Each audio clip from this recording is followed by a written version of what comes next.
One. All right, Coach. Football is here. FAMU. Yes, sir. Look at the season. Yes, sir. What do you expect for the Florida A&M Rattlers this year? Well, you know, we're going to take it week by week. I think that's extremely important for us to understand and grasp, because we can't try to get ready for December if we don't take care of August, September, October, and November, right? So we'll take everything week by week. We open up in Atlanta against Norfolk State in the SWAC Challenge, and we got training camp that opens up next week. So those are going to be some critical points for us to determine how we end the season. We got to take care of the beginning. Coach, the target is on your back. Yes, sir. How are you letting your players know that everybody wants to be FAMU? Well, I will say this. I mean, we're going to ingrain and instill in them, and I think they already know this, that no matter who we play, we're going to get their best. We're going to get that team's best. So, you know, I think it's important for us just to make sure we take care of what we need to take care of, be detailed, right? Be where we need to be, whether it's offense, defense, special teams, and just take pride in understanding that you are a national champion, or you were a national champion, but are also understanding that every team will be trying to be, we will get every team's best once they come to, whether we go to them on the road or whether they're coming to Tallahassee.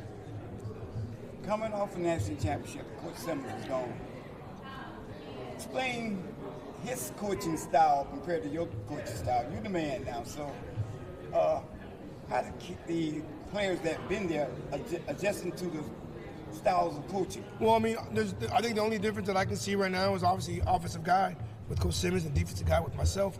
You know, but there's not necessarily a difference in what we do. I think the biggest thing that we both understand, it's about the players. It's about the welfare of the players. It's about making sure our guys have great student-athlete experiences. And ultimately, we both want to win. You know, so I don't think there's much difference as far as what we want from our guys and maybe how we go about our business. But I think the only thing is, he's an offensive guy. I'm a defensive guy. So there are times in practice we may be doing some more defensive-oriented things where I have to quickly remember that I have to make sure I'm doing offensive-oriented things as well. But, you know, I think for us, ultimately, the proof in the pudding for us is it's not going to change. Success of the players, expectations are what they are. That's part of it, being the head football coach at Florida A&M, and ultimately we want to make sure our guys are having great experiences as FAMU Rattlers. You as the head coach, going into this season and everything, is this the dream job that you always wanted, or what?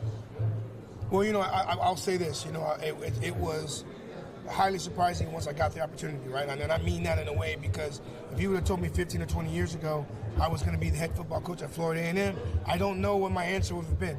But now, as I am the head football coach at Florida A&M, this is the best job in the country. I'm extremely happy, extremely excited about coming into the office every day, working with the people that I work with when I'm on campus, working with the people on the other side of campus. I can't tell you the amount of support that I've been receiving throughout the country from all the Rattlers that I've gone and visited across the country. You know, in Vegas, in D.C., in Chicago, Miami, the last night in Birmingham, the next 2 nights that I'll be in Atlanta. You know, the support and all the love that I've been receiving from the FAMU Rattlers across the country has been extremely excited, and I can't wait to get ready for this season. All right, everybody got a quarterback. You lost your quarterback. I heard spring training and some transfer. Yes. You got quarterback. Yes, we do. Who's going to get the number 1 job? Well, you know, I think the biggest thing that we have to do is make sure we evaluate appropriately. Now, you know, when we got to the spring, obviously Junior had been here for 2 years, right? But we brought in Daniel Richardson, who's here who came to us in January, and then obviously we brought in, you know, we brought a couple guys in obviously throughout the portal and through the summer. Now, the biggest thing that I can tell you with this for us is that, right, we forget that our quarterback coach didn't get an entire spring with these guys right now. So it's going to be important for us to evaluate. You know, so we have guys working with the 1s, we have guys working with the 2s. So again, we will not make a decision about the quarterback position until I'm ready to do so. But you rest assured, it'll be made before we play Norfolk State. You're a defensive man. Yes, sir. How has the defense of Florida A&M enhanced itself from last year to this year? Well, you know, I can't say we've enhanced. I can tell you this, you know, you get a guy like Isaiah Major who leaves you. You get a guy like Johnny Chaney who leaves you. You get a guy like Eric Smith who you lose. You get a guy like Javon Morgan who you lose. Lovey Jenkins, you know, the list goes on guys that we lost this past year. Now, I think the biggest thing that we did do, we brought in some really, really talented players throughout this summer in our OTAs and our installs, you know, we've gotten our newer players accustomed to what we want to do on the defensive side. But, you know, it's kind of a wait and see. I really will. We haven't changed what we're going to do on defense, right? It's just the names that have changed. So if we can, the only way we'll be successful defensively is our guys getting to the football, understanding the scheme, making sure that we communicate the way we're supposed to communicate. So, you know, if we can do those things, yep, we can have an opportunity to be like last year. But I'll tell you this, the way Coach Smitty, Coach Morgan, Coach Patterson, myself, obviously the entire defensive staff, the way we had those guys ready to play last year, you know, hopefully we can be able to do that this year as well. How has the transfer portal helped you?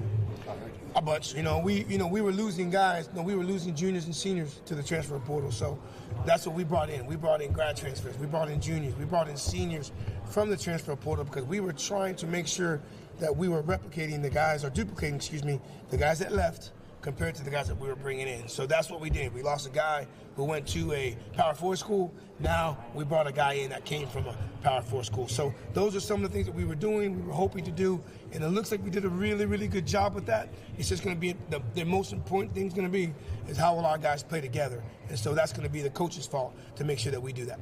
Last words from you. Coach's responsibility, Last word from you. Yes, sir. Anything you want your audience to know about FAMU football team going into 2024 season? Well, continue the support that I've been receiving since having this job. I cannot wait to look at our fans when we come out in Atlanta, and we'll have more Rattler fans than anybody in the country. Love seeing it. Really, really honored to be the head football coach. I have the best job in the country, which means I also have the best fans in the country, and I can't wait to see all of you guys when we play August 24th in Atlanta, Georgia.